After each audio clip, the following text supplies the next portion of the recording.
গতকাল গাজীপুরের নির্বাচনে স্থগিতের আলোচনা দেখেছি, সেটি সামাজিক যোগাযোগ মাধ্যমে ব্যাপক আলোচনা ছিল। আজকে আরেকটি তথ্য ছড়িয়েছে, সেটি হচ্ছে প্রবাসীদের সব ভোট বাতিল, নির্বাচন হবে না ইনশাল্লাহ। এই যে বাতিলের যে এক ধরনের ভোট বাতিল করা হয়েছে প্রবাসীদের, কারণ আমরা দেখেছি পোস্টাল ব্যালটে একটা বড় অংশের মানুষ ভোট দিয়েছে, তাদের ভোট এসছে, সেটি বাতিলের এক ধরনের গুজব ছড়ানো হয়েছে। এই তথ্যগুলো আসলে কতটা প্রভাব ফেলে? এটির উদ্দেশ্য কি হতে পারে? মানে এই যে প্রবাসীদের ভোট বাতিল, উদ্দেশ্য কি বলে আপনারা মনে করেন? উদ্দেশ্য হচ্ছে, এটার অন্যতম উদ্দেশ্য যদি আমি বলি, মানুষের মধ্যে বিভ্রান্তি তৈরি করা। নির্বাচন নিয়ে ধরেন পুরো দেশে একটা, যদি আমি বলি, আশঙ্কার একটা বিষয়, ধরেন পলিটিশিয়ান থেকে গ্রাসরুট লেভেলেও আমরা দেখতে পাই যে আসলে 12 তারিখ পর্যন্ত, 12 তারিখে নির্বাচন ঘোষণা করা হয়েছে, তারপর আসলে নির্বাচন হবে কিনা বা আইন শৃঙ্খলা পরিস্থিতি কেমন আছে এরকম। সো এরকম পরিস্থিতিতে আসলে সাধারণ মানুষের মধ্যে বিভ্রান্তি তৈরি করা বা নির্বাচন নিয়ে একটা আশঙ্কা তৈরি করার যে বিষয়টা, সেই জিনিসটা যাতে মানুষের মধ্যে থাকে এবং নির্বাচন নিয়ে যাতে একটা অনাস্থা তৈরি হয়, সেই জিনিসটাকে হাইলাইট করার জন্য এই ধরনের অপতথ্যগুলো ছড়ানো হয়, যেটাতে কোনো জায়গায় বলা হচ্ছে যে, আপনি যেটা বললেন যে এমন একটা দাবি আজকে আমরা দেখতে পেয়েছি যেটাতে বলা ছিল প্রবাসী যে ভোটগুলো দিয়েছে সেগুলো আসলে স্থগিত করা হয়েছে বা বাতিল করা হয়েছে। গতকাল আমরা যেটা দেখেছিলাম গাজীপুরের 5টি আপনার হচ্ছে সংসদীয় আসনের নির্বাচন বাতিল।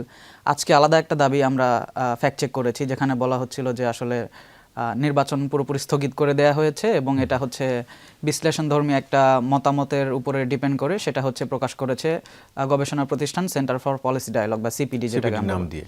জি, পরবর্তীতে আমরা দেখি সিপিডির যেই রেফারেন্সে এরকমের অপতথ্য একটা ছড়ানো হচ্ছিল, সেখানে আসলে নির্বাচন স্থগিত বা নির্বাচন হচ্ছে বন্ধ করে দেওয়া হচ্ছে এরকমের কোনো রেফারেন্স বা উল্লেখই ছিল না। কিন্তু আসলে এই ধরনের গবেষণা প্রতিষ্ঠানের নামে এই নির্বাচন স্থগিতের বিষয়টা বলাই হয় যাতে মানুষের মধ্যে একটা আস্থা তৈরি হয় এবং নির্বাচনে একটা দেশের ভেতরে একটা শঙ্কার পরিস্থিতি তৈরি হয় এই কারণে। এবং ভোটের পার্সেন্টেজ যেন কমে যায়, সেটাও হতে পারে যে এক ধরনের মানুষকে কনফিউজড করা। আরেকটি তথ্য আমরা দেখেছি যে বিশেষ করে প্রার্থীদের সরে দাঁড়ানো, এই ধরনের আগের নির্বাচনগুলোতেও থাকতো, কিন্তু এবার সেটি সোশ্যাল মিডিয়ায় এসছে। আমরা সেরকমভাবে দেখলাম যে নুরুল হক নূর, তিনি তার প্রার্থিতা থেকে সরে দাঁড়িয়েছেন, এরকমের একটি ফটো কার্ড বা এরকম একটি সংবাদও ঘুরছে সোশ্যাল মিডিয়ায়, সেটিও নিশ্চয়ই আপনাদের নজরে এসছে। হ্যাঁ, এটা মানে 24-এর ইলেকশনের রেফারেন্স থেকে যদি আমি বলি, সেই সময়টাতে তো আমরা দেখেছি যে এআই জেনারেটেড কন্টেন্টের মাধ্যমে নির্বাচনে আসলে যে প্রার্থীতা আছেন তারা নির্বাচনের আগের দিন প্রার্থীতা প্রত্যাহার করেছেন এবং তাদের যে প্রতিপক্ষ আছে তাকে সমর্থন করেছেন এই দাবিতে। এই 25-এর ইলেকশনের ক্ষেত্রে আমরা চট্টগ্রাম 8 আসনের ক্ষেত্রে একটা দেখতে পাই, যেখানে হচ্ছে এনসিপির প্রার্থী বলছেন যে তিনি আসলে জামায়াতের একজন প্রার্থীকে হচ্ছে সমর্থন জানিয়ে নির্বাচন থেকে সরে দাঁড়িয়েছেন এবং পরবর্তীতে আমরা ফ্যাক্ট চেক করে দেখতে পাই যে আসলে ঘটনাটা সঠিক নয়, তিনি নির্বাচনে এখন আছেন। পরবর্তীতে আজকে যেটা বলছিলাম আর কি, যে নুরুল হক নূরের যে বিষয়টা, সেটা আসলে একটা ক্লিকবেইট শিরোনাম থেকে আসলে ছড়ানোর একটা ঘটনা ঘটে, যে সেখানে হচ্ছে আপনার মৌলভীবাজার 1 আসনের যিনি ট্রাক প্রতীকে দাঁড়িয়েছিলেন বা গণ অধিকার পরিষদের প্রার্থী ছিলেন, তার নাম হচ্ছে আব্দুল নূর তালুকদার আসলে।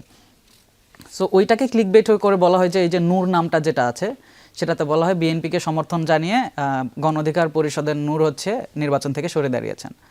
সো এই ক্লিকবেইট শিরোনাম থেকে যখন জিনিসটা সামাজিক মাধ্যমে চলে আসে, তখন আসলে অনেকে মনে করে যে এই নূর মানে হচ্ছে নুরুল হক নূর, এবং এটার মাধ্যমে অপতথ্য ছড়ানোটা শুরু হয়, যেটা আমরা পরবর্তীতে ফ্যাক্ট চেক করে দেখতে পারি যে আসলে নুরুল হক নূর নয়, তার দলেরই আরেকজন প্রার্থী যার নামের সঙ্গে তার একটু সাদৃশ্যতা রয়েছে, এবং এটা নিয়ে আসলে আপনার হচ্ছে অপতথ্য ছড়ানো হচ্ছে।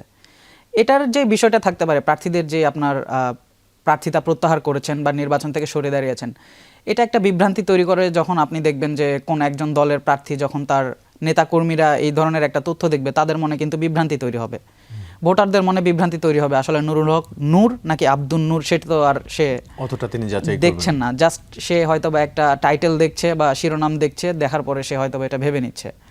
এটা অবশ্যই ধরেন আমি যদি বলি যে নির্বাচন প্রক্রিয়ায় বা সেই প্রার্থীর ভোট ব্যাংকে বা ভোটের পার্সেন্টেজে অবশ্যই একটা ইম্প্যাক্ট ফেলার একটা প্রবণতা তো থাকতেই পারে। জি, জনসভায় বিশেষ করে এখন বড় দলগুলোর সবাই প্রায় জনসভা করছেন, এবং যার যার এখানে কার জনসভায় কত মানুষ হয়েছে সেটি এক ধরনের জনপ্রিয়তার মানদণ্ড হিসাবে মানুষ দেখে, যে এখানে এত মানুষ জড়ো হয়েছেন, তার মানে এই দলটা নিশ্চয়ই আগামী দিনে অনেক বেশি ভোট পাবে, এরকমের একটা মানুষের মধ্যে ধারণা আছে। সেটি নিয়েও আমরা দেখেছি যে সামাজিক যোগাযোগ মাধ্যমে বিএনপির সমাবেশের সাথে মিল নেই এমন ছবিও দেখা যাচ্ছে, যেটি হয়তো আমাদের সন্দেহ হয়, কিন্তু মানুষ হয়তো অতটা যাচাই করছে কিনা যেমন আমরা বেশ কয়েকটি জামাতের সমাবেশের ওই রকমের ছবি দেখেছি, বিএনপি সমাবেশের ছবি দেখেছি, সেটি নিয়ে একটু আপনার মতামত জানতে চাই। এটি করার মানে প্রক্রিয়াটা কি বা কিভাবে কোন কোন বিভ্রান্তি আপনারা পেয়েছেন?